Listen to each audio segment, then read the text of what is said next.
নমস্কার সবাইকে, কেমন আছেন আপনারা? সমিতাস ব্লগে আপনাদেরকে সবাইকে স্বাগত।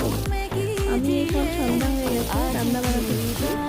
তো আপনারা দেখে নিন আমি কীভাবে করি। এটা আমাদের গ্রামের রান্না বান্না, গ্রামের পদ্ধতি রান্না বান্না আর কি। 3-4 রকমের সবজি দিয়ে মাছ দিয়ে পাতলা পাতলা মাছ করে করছি। আপনারা দেখে নিন কীভাবে এটা করতে হয়। এখানে আমি হলুদের সামান্য নুন পানি দেওয়া হয়ে গেছে, ওর সঙ্গে জিরে বাটা ধনে বাটা দেওয়া রয়েছে।